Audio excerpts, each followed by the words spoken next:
ভারতের টি-20 বিশ্বকাপ দল থেকে মেন্টর মহেন্দ্র সিং ধোনি নিয়ে নিজের মতামত জানিয়ে দিলেন 83 বিশ্বকাপ জয়ী অধিনায়ক কপিল দেব। একই সঙ্গে ভারতীয় পেসারদের প্রশংসার পাশাপাশি কলকাতায় এসে নস্টালজিক হরিয়ানা হ্যারিকেন।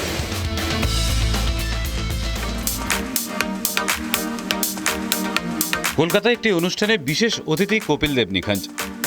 আর কপিল দেব যেখানে সেখানে ক্রিকেট নিয়ে আলোচনা হবে না তা আবার হয় নাকি? টি-20 বিশ্বকাপে দলকে শুভেচ্ছা জানালেন 83 বিশ্বকাপ জয়ী দলের অধিনায়ক। Make no sense if the selector have picked, the captain have picked, board have picked. Why we want to have a confusion now when they are going for the World Cup? No, whatever the team they pick, that's good team. Before picking the team, you can talk. After they already picked, I think we should not let down our heroes who are going to play. And you can say he should be there and he shouldn't be there. You are pulling some cricketer who are going to represent the country. So being an Indian, I think already team is made and we should all support the team.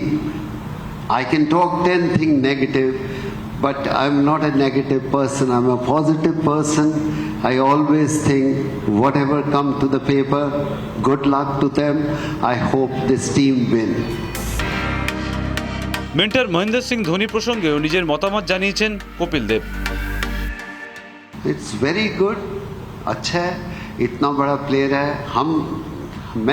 मेरी राय हमेशा ये थी कि कोई भी cricketer जब cricket छोड़ देता है, इंटरनेशनल क्रिकेट, कम से कम 3 साल का या 4 साल का गैप होना चाहिए उसे वापस आने के लिए।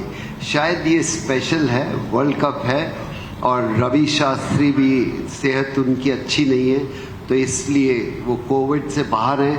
ये इम्पोर्टेंट टाइम है वर्ल्ड कप, तो ये शायद स्पेशल केस होगा। ইংল্যান্ডে ভারতীয় পেসারদের পারফরমেন্স নিয়ে উচ্ছ্বসিত প্রশংসা শোনা গেল হরিয়ানার হ্যারিকেনের গলাতে। कितना अच्छा लगता है ना, इंडियन फास्ट बॉलर के बारे में बोल रहे हो, कभी आप सिर्फ स्पिनर के बारे में बोला करते थे। आई थिंक यही आंसर है आपके क्वेश्चन का कि we should be proud we are talking about Indian fast bowler. Kolkata মানেই টুকরো টুকরো স্মৃতি। তিলোত্তমায় এসে ফের নস্টালজিক কপিল দেব। कलकत्ता बहुत खूबसूरत जगह है, आते रहते हैं और 2 महीने के बाद फिर गोल्फ खेलने आ रहा हूँ। सो ऐसा नहीं है कि मैं यहाँ नहीं आया, और मेमोरीज कलकत्ता की कौन सी नहीं है। इतना फर्स्ट टाइम जब मैं कलकत्ता में आया था एज ए स्कूल किड आया था, ब्रॉडवे होटल में रुका था,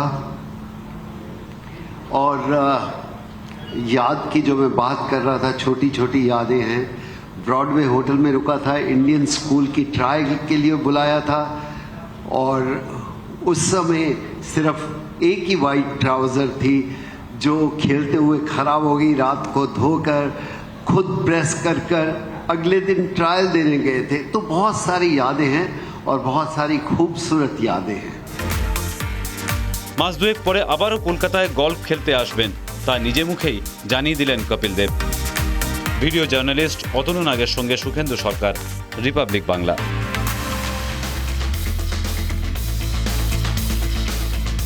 আবার টিম ইন্ডিয়ার ড্রেসিং রুমে মহেন্দ্র সিং ধোনি। বিশ্বকাপে কোহলিদের মেন্টর তিনি। নতুন ভূমিকায় নিজেকে কিভাবে মেলে ধরবেন মাহি? ধোনির স্কুল জীবনের কোচ কেশব বন্দ্যোপাধ্যায়ের এক্সক্লুসিভ সাক্ষাৎকার রিপাবলিক বাংলা খেলায়। ওর কাছে একটু বেনিফিট নিতে হয়, তাহলে ওকে অ্যাজ এ মেন্টর হিসেবে যদি ইউজ করে তাহলে ইন্ডিয়ান টিমের উন্নত হবে। সেটাই বিসিসিআই 1 বছর পরে ওটাকে অ্যাজ এ মেন্টর ইউজ করছে। আমার মনে হয় এটা টোটাল টিমের উপকার হবে। ওর চ্যালেঞ্জ নিচে, সবসময় চ্যালেঞ্জ নিচে ওস্তাদ। কারণ যখন ও ইন্ডিয়ান টিমের ক্যাপ্টেন হয়েছিল, ও তো হওয়ার চান্স ছিল না, ওকে ক্যাপ্টেন দেওয়া হয়েছে, সেটা নতুন চ্যালেঞ্জ। তারপরে টি-20 ক্যাপ্টেনশিপ করে যত ক্রিকেটের যত টুর্নামেন্ট আছে সব টুর্নামেন্ট ও ইন্ডিয়ান টিমকে দিয়েছে, এবং চ্যালেঞ্জ সম্বন্ধে ওর কোনো ইয়ে নাই। He accept to take the new challenge. ছেলে যখন এক্সাম দিতে যায় তার বাবা মারা তাকে মোটিভেট করে, ইন্সপায়ার করে এক্সামটাকে দিতে হবে ছেলেকে। সেরকম ইন্ডিয়ান টিমে ও আছে মেন্টার, তারপর কোচ আছে, তারপর বিসিসিআই অফিসিয়ালরা আছে, টিমটাকে তারা ইন্সপায়ার করতে পারে, কিন্তু মাঠে গিয়ে খেলতে হবে প্লেয়ারকে। এবং এর পক্ষে এখানটা ধোনির একটা সুবিধা যে কাকে কখন চেঞ্জ করা, কাকে 2 নম্বরে পাঠানো, কাকে 6 নম্বরটাকে 4 নম্বরে ওঠানো, সেটা মাঠের বাইরে থেকে ও করতে পারবে। এটা ওর পক্ষে ইজি, যেটা মাঠের মধ্যে করতে হতো। কারণ মাঠে আপনার সময় ছিল, এক এন্ড থেকে অন্য এন্ডে যাবে, বোলিং চেঞ্জ হবে, বোলার মার খেলে নেক্সট ম্যান কে যাবে, সেটাকে চিন্তা করতে হচ্ছে। সেটা এটা মাঠের বাইরে গিয়ে চিন্তা করবে with the consultation with the Indian টিমে আদার যে ম্যানেজমেন্ট আছে, কোচ বা সাইকোলজিস্ট আছে, কথা বলে এই ডিসিশনটা। ভবিষ্যতে কি হবে সেটা তো এখন থেকে বলা মুশকিল। যখন সিচুয়েশন হবে তখন ও সিচুয়েশন যেমন হবে সেরকম ও নিজেকে ডিসিশন নেবে। এখন থেকে এটাকে গেস করা মুশকিল। বিশ্বকাপ ঘরে তো আসা উচিত, কারণ ব্যাপার হচ্ছে দল খেলবে টিম, এবং বাইরে যারা বসে আছে মেন্টার, কোচ, তারপরে সাইকোলজিস্ট, তার উপরে যারা বিসিসিআই হত্যাকর্তা, সুতরাং দুটো টিম একসাথে কাজ করলে তাহলে আমাদের বিশ্বকাপটা আসবে। একটা টিম কাজ করবে মাঠের বাইরে আর একটা টিম কাজ করবে মাঠের মধ্যে। দুটো যদি সিনক্রোনাইজ করে যদি করা যায় তাহলে বিশ্বকাপ আসতে বাধ্য। কোভিড কাঁটা, ম্যানচেস্টারে বাতিল ভারত ইংল্যান্ড পঞ্চম টেস্ট। কবে হবে এই ম্যাচ? তারিখ নিয়ে নানা জল্পনা। সূত্রের খবর, চলতি মাসের শেষেই দুই দেশের ক্রিকেট প্রধান বসতে পারেন বৈঠকে।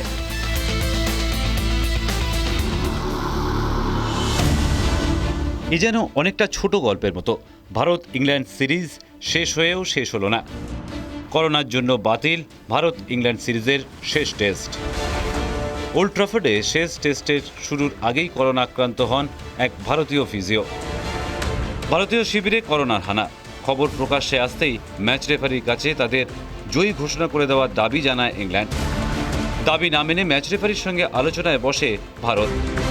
তারপরে দুই ক্রিকেট বোর্ডের যৌথ সিদ্ধান্তে ম্যাচ বাতিল করা হয়। সিরিজের ফল আপাতত 2-1।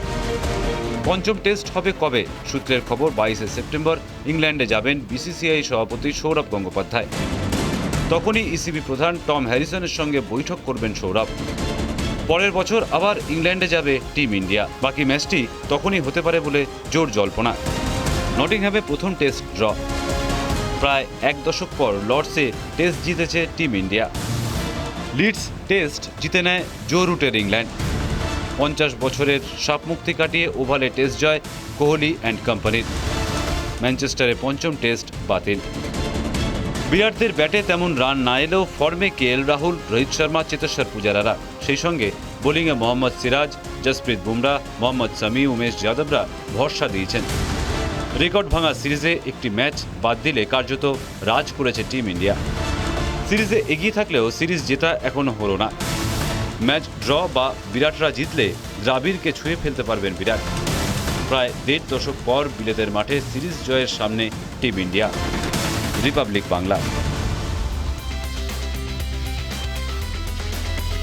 অভিমান নিয়েই নেতৃত্ব ছাড়লেন আফগান স্পিনার রশিদ খান। তবে টি-20 বিশ্বকাপে তিনি খেলবেন। আসন্ন টি-20 বিশ্বকাপে আফগানিস্তানের নতুন ক্যাপ্টেন মোহাম্মদ নবী। এদিকে তালিবানরা মহিলাদের ক্রিকেট নিষিদ্ধ করলে আফগানদের বিরুদ্ধে টেস্ট নয় বলে জানিয়ে দিয়েছে অস্ট্রেলিয়া।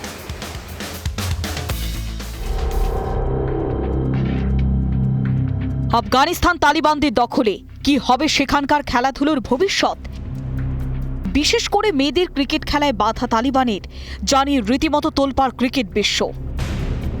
এর মাঝেই আফগানিস্তান ক্রিকেট বোর্ড টি-20 বিশ্বকাপের দল ঘোষণা করতে না করতেই ক্রিকেট বিশ্বকে চমকে দিয়ে আফগানিস্তানের টি-20 দলের নেতৃত্ব থেকে সরে দাঁড়ান রশিদ খান। অনেকটা অভিমান থেকেই দায়িত্ব ছাড়েন তিনি।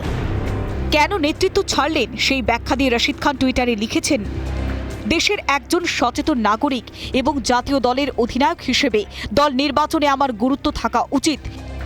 এর জন্য নির্বাচক কমিটি বা আফগান ক্রিকেট বোর্ড আমার কোনো মতামতই নেয়নি। তাই আফগানিস্তানের টি-20 নেতৃত্ব থেকে আমি সরে দাঁড়ানোর সিদ্ধান্ত নিয়েছি, আর তা এখন থেকেই কার্যকর। এদিকে মেয়েদের ক্রিকেট খেলায় বাধা তালিবানের, নিয়ম মানতে নারাজ ক্রিকেট অস্ট্রেলিয়া। অস্ট্রেলিয়ার ক্রিকেট বোর্ডের তরফে জানিয়ে দেওয়া হয়েছে, আফগানিস্তানে মেয়েদের ক্রিকেট খেলতে না দিলে ছেলেদের বিরুদ্ধে টেস্ট খেলবে না তারা। অস্ট্রেলিয়া ক্রিকেট বোর্ডের তরফে রীতিমতো বিবৃতি দিয়ে বলা হয়েছে, আফগানিস্তানের মহিলা ক্রিকেটের ওপরে নিষেধাজ্ঞা জারি হলে আফগানিস্তানের পুরুষ দলের সঙ্গে টেস্ট সিরিজ তারা খেলবে না। ক্রিকেটের প্রতি আমাদের দৃষ্টিভঙ্গি হলো এই খেলাটি সকলের জন্য। আমরা প্রতিটি স্তরে মহিলাদের জন্য স্পষ্টভাবে সমর্থন করি। নভেম্বরে আফগানিস্তানের বিরুদ্ধে একমাত্র টেস্টটি খেলার কথা ছিল অস্ট্রেলিয়ার। অস্ট্রেলিয়ায় ক্রিকেট বোর্ডের পরিকল্পনা ছিল 27 নভেম্বর হোভার্টের ব্লানস্টোন এরিনাতে এই টেস্ট ম্যাচের আয়োজনের, কিন্তু আফগানিস্তানের তালিবান ফতোয়ায় সেই টেস্ট ম্যাচ এখন 20 বাঁ জলে। আইসিসির কাছে ওই বিষয় নিয়ে আর্জি জানিয়েছে অস্ট্রেলিয়ার ক্রীড়ামন্ত্রী রিচার্ড কোলব্যাক। অস্ট্রেলিয়া বোর্ডের সিদ্ধান্তের সমস্যায় পড়েছে Afghanistan cricket board. Republic Bangla. সেপ্টেম্বরের শেষেই ভারতে এসে পৌঁছচ্ছেন ইস্টবেঙ্গলের নতুন কোচ ম্যানুয়েল দিয়াজ। গোয়ায় সরাসরি দলের সঙ্গে যোগ দেবেন তিনি। ইতিমধ্যেই ভিসার কাগজপত্র পৌঁছে গিয়েছে তার কাছে।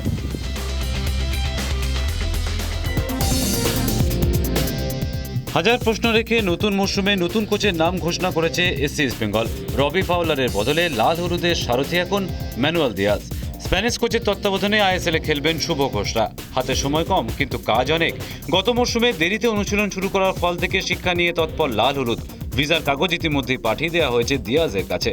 লাল হলুদ তাঁবু চুয়ে আসা খবর বলছে, চলতি মাসের শেষেই ভারতে আসছেন স্প্যানিশ নয়া কোচ।